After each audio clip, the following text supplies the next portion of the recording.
Labadiena, panagrinėkime mūsų baigiamosios užduoties kontrolinio darbo pavyzdį. Čia mums reikia parašyti programą, kur turim nuskaityti tam tikrą failą, čia jo pavadinimas. Ir pirmoje eilutėje pas mus bus nurodyta, kiek faile yra eilučių su skaičiais. Ir paskui bus n eilučių, kur bus bent jau 5 sveikiai skaičiai. Ir sakoma, kad jie bus atskirti tarpu. Ir toliau pas mus didžiulė tokia sąlyga iš 8 punktų. Čia atskiros užduotys šitą kontrolinę. Galima praktiškai surašyti viską vienoj celiai. Mes ir pradėkime, nuo sprendimo. Pirma, mums ką reikia padaryti, tai aišku, nuskaityti pačius skaičius iš šito failo ir prieš tai, kad nuskaityti tos skaičius, mums reikia atsisiųsti šitą failą. Čia yra nuoroda, taip, kai jūs spręsit kontrolinį darbą po savaitės, tai yra gegužės 20, jums sąlyga bus pateikta ant lapelio ir bus duotas pavyzdinis pradinis, tiksliau pradinė nuoroda į užrašinę, kur šitas duomenų failas bus nurodytas. Gerai, tai pradėkime mes nuo pirmojo mūsų uždavinio. Kol kas netgi čia nėra šitų punktų. Pirma, ką mes padarysime, tai čia naudodami šitas dvi eilutės atsisiųsim failą. Šitoje eilutėje mes, jeigu yra failai, kurie prasideda KPVZ1, ištrinam, o čia atsiunčiam failą iš nurodytos nuorodos. Šitoks kodas pas mus jau buvo. Toliau pas mes atidarom failą, nuskaitom visas eilutės ir tam, kad lengviau mums būtų spręsti šitą kontrolinį, mes tiesiog parašom kodą, kuris nėra reikalaujamas, bet labai gali paskui padėti mums susiorientuoti, ar mes gerai ar blogai skaičiuojam. Tai šitas kodas išves visas eilutės, pradedant nuo nulinės, kurias mes nuskaitėm iš failo. Ir dabar pats tas jau žiūrėti kiekvieną užduotį atskirai. Pirmą užduotį mums reikia paskaičiuoti ir atspausdinti pirmos eilutės su skaičiais pirmųjų 3 skaičių sumos kvadratą. Tai ką mes darom, mes pirmą paimam mūsų pirmąją eilutę, taip, nes eilutės, primenu, pas mus yra niekas kitas, kai visos nuskaitytos failo eilutės, taip. Mes imam pirmą, čia rašom, todėl kad nulinė eilutė pas mus bus tas pirmas skaičius, kuris parodo, kiek yra eilučių. Ir ką mes padarom, mes atskiriam kiekvieną skaičių iš tos eilutės, naudodami komandą, tiksliau funkciją split, kurie išskiria atskiras dalis, kurie atskirti tarpais ir paskui konvertuojami šitos mažos tekstinės eilutės į skaičių. Taip, tai čia pas mus pirma bus niekas kitas kaip iš tikrųjų sąrašas su skaičiais, o mums reikia paimti pirmuosius 3 skaičius, tai mes žinom, kaip paimti sąrašo dalį, tai čia pirmieji 3 bus atskirti 23 eilutėj. Ir paskui, ką mums reikia padaryti, pirmųjų 3 skaičių sumos kvadratą. Tai mes paimsim tos pirmos skaičius, tos pirmos 3 skaičius ir paskui pakelsim viską kvadratu ir atspausdinsim rezultatą. Gal aš jau paleisiu šitą kodą, čia pas mus viskas jau prasisuko. Ir galim matyti, kaip atrodo mūsų failas. Čia 10 reiškia, kiek bus failė eilučių su skaičiais. Ir štai čia yra pirmoji mūsų eilutė. Taip, mums reikia atspausdinti sumos kvadratą. Mes galim patikrinti, ar gerai pas mus gavosi rezultatas. Čia naudodami, pavyzdžiui, aš čia šiuo atveju naudoju atskirai Pythoną, taip, jūs galit kažkaip kitaip skaičiuotuvu pasinaudoti. Tai iš esmės mes turim paimti 52, pridėti 7 ir pridėti 58 ir viską tai pakelti kvadratu. Gavosi 13 689. Taip, kažkur apačioj pas mus turėtų būti parašytas šitas skaičius. Jau matot, pas mus sumos kvadratas 13 689. Reiškia, pirmą pratimą, pirmą užduotį mes išsprendėm gerai.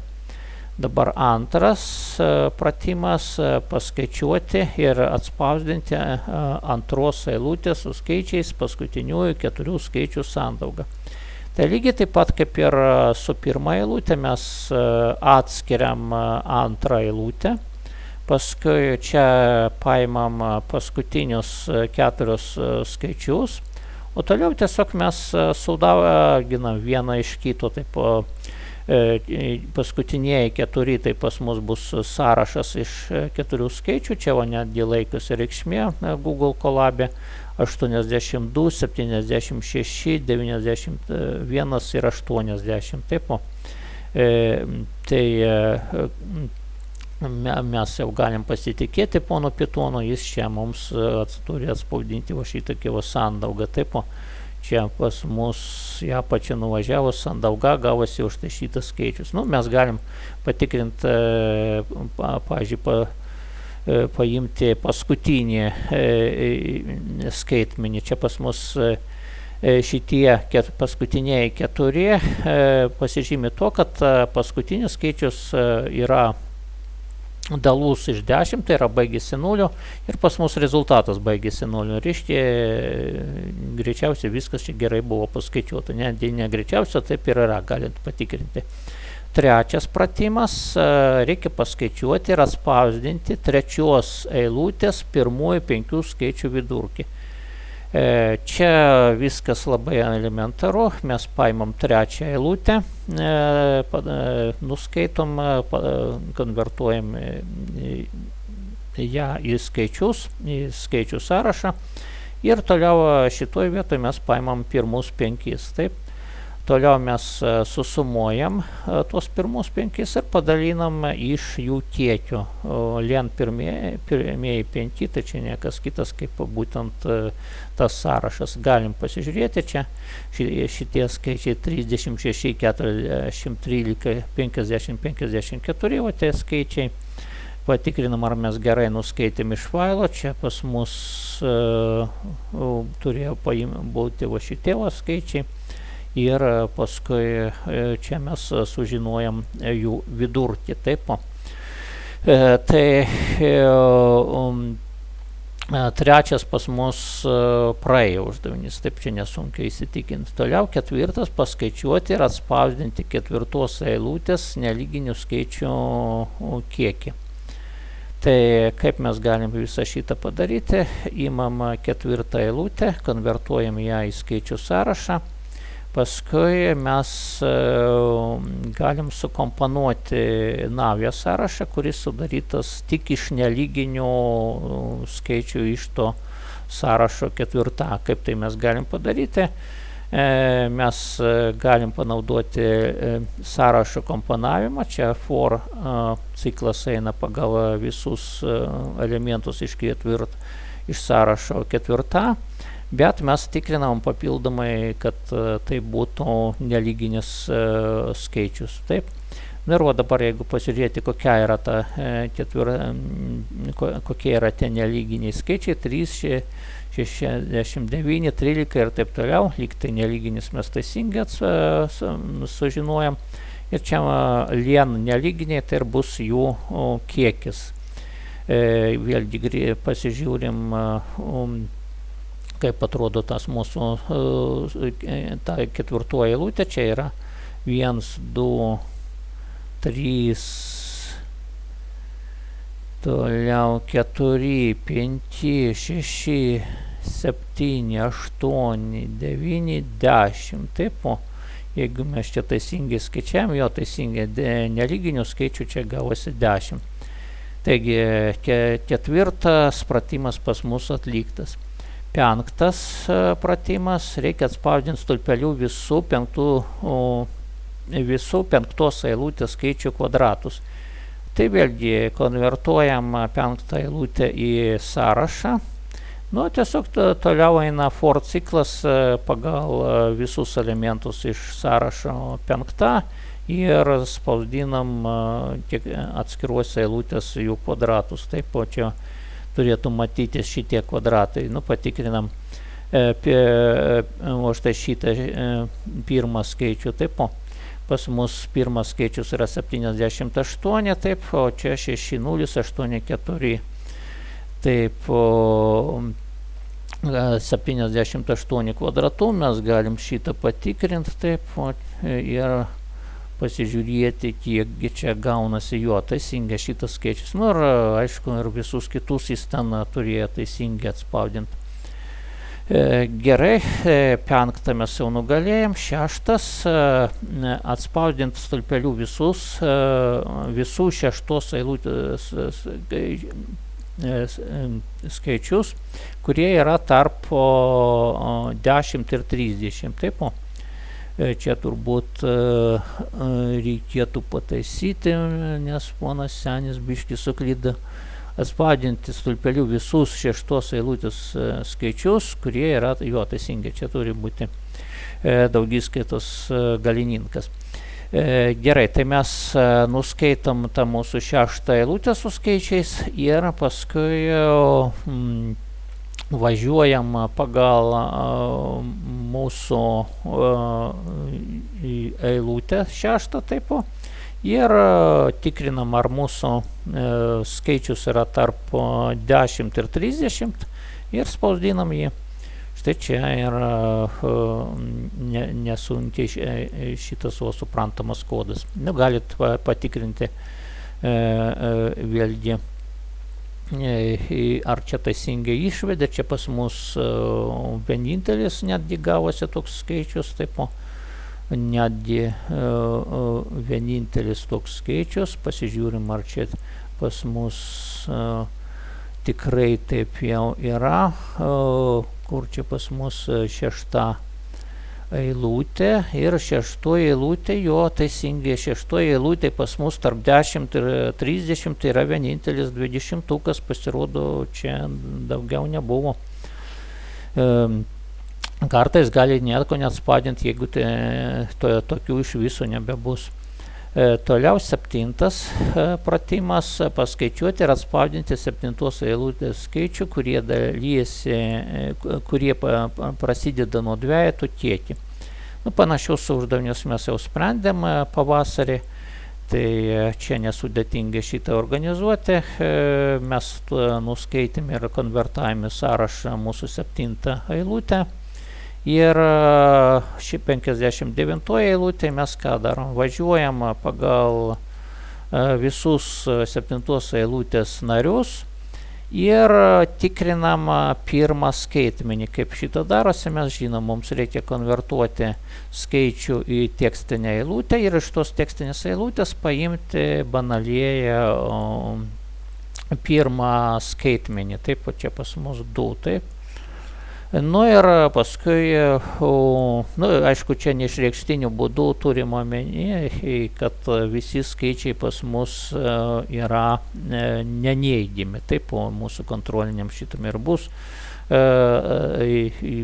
Tai aš šito neparašęs sąlygos, šiek tiek primiršęs buvau, taip, bet iš tikrųjų galima remtis tuo faktu, kad pas mus visi skaičiai bus neneigiami. Tai Mes tiesiog pirmą skaitmenį patikrinam, pirmą simbolį ir jis turi būti lygus dvejetui. Ir kai mes sužinom šitokį sąrašą, mes galim sužinoti jo ilgį. Paskui galima šitą uždavinį spręsti šiek tiek kitoniškai, tiesiog su didesniu for ciklu ir skaičiuoti kiekį to elementų. Bet manau, kad ir šitoks sprendimas visai neblogas, taip, 8 klasėje jis tinkantis. Ir paskutinis, nubraižyti linijinę 8 eilutės skaičių diagramą. Mes diagramos jau turėjom, nebent tik tai reikėtų pasakyti, kaip galima linijinę greitai nupiešti. Taip, mes skritulinės ir stulpelinės turėjom. Linijinė itin paprasta piešiama, mes tiesiog turim paimti skaičius, kuriuos mes gavom nuskaitę 8 eilutę ir tiesiog iškviesti funkciją plot iš matplotlib, taip, ir parodyti atitinkamai mūsų grafiką, taip. Jo, tai matom, grafikas gavosi už tai šitoks, pasižiūrim, ar jis čia į temą, ne į temą. Pirmas skaičius yra 26, antras 89, paskutinis 12, taip.